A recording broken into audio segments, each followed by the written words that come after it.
എല്ലാവർക്കും മമ്മാസ് മലയാളി കിച്ചണിലേക്ക് സ്വാഗതം. നമുക്ക് സൂപ്പർ ടേസ്റ്റിലൊരു പീച്ചിലിങ്ങ കറി വയ്ക്കാം. ഒരു പീച്ചിലിങ്ങയുടെ പകുതിയാണ് ഞാൻ എടുത്തിരിക്കുന്നത്. കാരണം ഇത് വലിയ പീച്ചിലിങ്ങയായിരുന്നു, നാടൻ പീച്ചിലിങ്ങയാണ് ഇത്. കണ്ടോ, അതിൻ്റെ പുറമേയെല്ലാം ഇത് വരമ്പ് പോലെ ഇങ്ങനെ പൊങ്ങി നിൽക്കുന്നു. ആ സാധനം നമുക്ക് അതെല്ലാം ചെത്തി കളയണം. ചെത്തി കളഞ്ഞില്ലെങ്കിൽ കുഴപ്പമില്ല, പക്ഷേ നമ്മളത് സാധാരണ ചെത്തി കളഞ്ഞിട്ടാണ് കറി വെക്കാറുള്ളത്. കണ്ടോ, അത് കളഞ്ഞതിന് ശേഷം ഇത് കഴുകി വൃത്തിയാക്കി നമുക്ക് ചെറിയ കഷ്ണങ്ങളായിട്ട് ഞുറുക്കിയെടുക്കാം. ഇത് നാടനല്ലാത്ത പീച്ചിലിങ്ങ കിട്ടും. അതിനൊരു ഡാർക്ക് പച്ച കളറായിട്ട് നല്ല വണ്ണം കുറഞ്ഞ നീളമുള്ളതാണത്. പക്ഷേ ഇതിന് നല്ല വണ്ണം കൂടെ ഉള്ളതാണ്. ഇനി ചെറിയ കഷ്ണങ്ങളാക്കി നീളത്തിലാണ് ഞാൻ ഞുറുക്കിയെടുക്കുന്നത്. നീളത്തിലല്ലാതെ വേണമെങ്കിലും ഇതിങ്ങനെ ചെറിയ ചതുര കഷ്ണങ്ങളായിട്ട് വേണമെങ്കിലും ഞുറുക്കിയെടുക്കാം. ഇത് നീളത്തിൽ. ഇനി ഇതിന് എന്തൊക്കെ വേണമെന്ന് നോക്കാം നമുക്കിത് കറി വെക്കാനായിട്ട്. ഒരു സവാളയാണ് എടുത്തിരിക്കുന്നത്, 2 തക്കാളി ചെറുതായി കൊണ്ട്, കുറച്ച് ചുവന്നുള്ളി, കറിവേപ്പില, ഒരു 5 പച്ചമുളക്. ഇത് നല്ല എരിവുള്ള മുളകാണ്, അതുകൊണ്ട് ഞാൻ കുറച്ചാണ് എടുത്തിട്ടുള്ളൂ. ഇനി ആദ്യം നമുക്ക് ഇതിനുള്ള അരപ്പിനുള്ളതാണ് റെഡിയാക്കുന്നത്. പാനടുപ്പ് വെച്ച് 1 സ്പൂൺ എണ്ണ ഒഴിച്ച് കൊടുക്കുന്നു. എന്നിട്ട് നമ്മളിതിൻ്റെ അരപ്പ് റെഡിയാക്കുന്നതെന്ന് പറഞ്ഞാൽ അരപ്പ് ആ സവാളയും തക്കാളിക്കായും കൂടെ നമ്മൾ വഴറ്റിയെടുക്കുന്നു. ആദ്യം സവാള ഇട്ട് ഒന്ന് ഒരുവിധം നന്നായിട്ട് വഴറ്റിയതിന് ശേഷം വേണം നമ്മൾ തക്കാളി ഇടാൻ.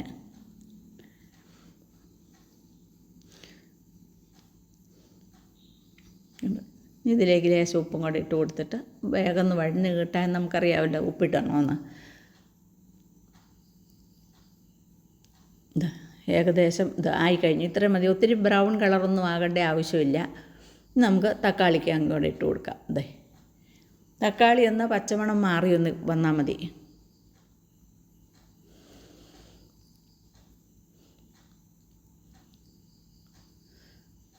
ഇതിപ്പം നമ്മുടെ തക്കാളി ആയിട്ടുണ്ട്. നമുക്കിത് വാങ്ങി വയ്ക്കാം. അതിൻ്റെ ചൂടൊന്ന് ആറിയുന്നതിന് ശേഷം നമുക്കത് അരച്ചെടുക്കാം. ഇപ്പം നമ്മൾ ഒരു പാനടുപ്പ് വെച്ച് 1 സ്പൂൺ എണ്ണ ഒഴിച്ചിട്ട് നമ്മുടെ ചെറിയ ഉള്ളിയും പച്ചമുളകും കറിവേപ്പിലയും കൂടെയാണ് ഇട്ടിരിക്കുന്നത്. അതൊന്നും വഴറ്റാം. അതിന് ശേഷം അതിനകത്തേക്ക് നമ്മൾ അരിഞ്ഞു വെച്ചിരിക്കുന്ന പീച്ചിലിങ്ങയും കൂടെ ഇട്ട് കൊടുത്തിരിക്കുന്നു. ഇതിനാവശ്യത്തിനുള്ള ഉപ്പും കൂടെ ചേർത്ത് കൊടുത്ത് നമുക്കിത് വേവിച്ചെടുക്കാം. ഒരു 5 മിനിറ്റ് ഇരുന്നാൽ മതി. പെട്ടെന്ന് തന്നെ ഇത് വെന്ത് വരും. ഇത് വേകുന്ന സമയം കൊണ്ട് ഇതിനുള്ള അരപ്പ് നമുക്ക് റെഡിയാക്കാം. നമ്മുടെ തക്കാളിയും സവാളയുടെയൊക്കെ ചൂട് പോയി തണുത്ത് കിട്ടിയിട്ടുണ്ട്. അത് അരയ്ക്കാനായിട്ട് ഇത് വെച്ച് ഇതാണ് ഇതിൻ്റെ അരപ്പ്. ഇതിന് പ്രത്യേകിച്ച് തേങ്ങ ചേർക്കുന്നില്ല. കണ്ടോ, ഇത് അരച്ച് കഴിഞ്ഞു. ഈ സമയം കൊണ്ട് നമ്മുടെ പീച്ചിലിങ്ങ വെന്തിട്ടുണ്ട്. കണ്ടോ, ഇനി നമുക്ക് ഇതിനകത്ത് തന്നെ ഇട്ട് ഇതൊന്ന് മൂപ്പിച്ചെടുത്താൽ മതി. ഇതിനുള്ള പൊടികൾ ആദ്യം നമുക്ക് ചേർക്കാം. ഒരു 1/4 സ്പൂണ് മഞ്ഞൾപ്പൊടി ഇട്ട് കൊടുക്കുന്നു. ഒരു 1.5 സ്പൂണ് മല്ലിപ്പൊടി, 1/2 സ്പൂണ് മുളക് പൊടിയും കൂടെയാണ് ഇട്ട് കൊടുക്കുന്നത്. എന്താണെന്ന് വെച്ചാൽ മുളക് പൊടി അധികം വേണ്ട എന്ന് പറഞ്ഞില്ല. പച്ചമുളകിന് നല്ല എരിവുള്ള മുളകായിരുന്നു, അതുകൊണ്ട് മുളക് പൊടി കുറച്ചായിട്ട് കൊടുക്കുന്നു. ഒന്ന് മൂത്ത് വന്നതിന് ശേഷം നമ്മൾ അരച്ച് വെച്ചിരിക്കുന്ന തക്കാളിയും സവാളയും കൂടെ ഇട്ട് കൊടുക്കാം. അതും ഇതിനകത്തിട്ടൊന്ന് മൂപ്പിക്കുക. കണ്ടോ, കളർ മാറിയത് ഇങ്ങനെ ഈ കളറാകുമ്പോൾ എല്ലാം കൂടെ നമുക്ക് ഇളക്കി യോജിപ്പിച്ച്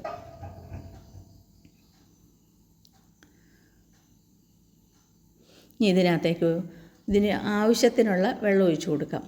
ഞാനിത് പിന്നെ അധികം വെള്ളം ഒഴിച്ചു കൊടുക്കുന്നില്ല. വെള്ളം കൂടുതൽ വേണ്ടവർക്ക് ഒഴിച്ചു കൊടുക്കാൻ കുഴപ്പമില്ല. ഇനി ഇതിലേക്ക് 1 സ്പൂൺ ഗരം മസാലയാണ് ഇട്ട് കൊടുക്കുന്നത്.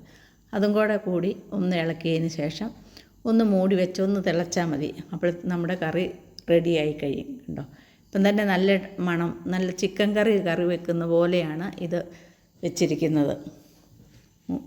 കറി മൂടി വെച്ചതിന് ശേഷം തിളച്ചിട്ടുണ്ട്. കണ്ടോ, ഇനി ഇതിനകത്തേക്ക് കടുകും കൂടെ വറുത്തിട്ട നമ്മുടെ കറി റെഡിയായി കഴിഞ്ഞു. കടുക് വറുക്കാനായിട്ട് ഒരു പാത്രം വെച്ചു, കുറച്ച് എണ്ണ ഒഴിച്ചു കൊടുക്കുന്നു. അതൊക്കെ ഓരോരുത്തരുടെ ഇഷ്ടം അനുസരിച്ചാണ് എണ്ണ ഒഴിക്കുന്നത്. കടുകും കറിവേപ്പിലയും ചെറിയ ഉള്ളിയും മുളകും കൂടെ ഇട്ട് കൊടുത്ത് കടുക് പൊട്ടിച്ചതിന് ശേഷം നമുക്കിതിലേക്ക് ഒഴിക്കാം.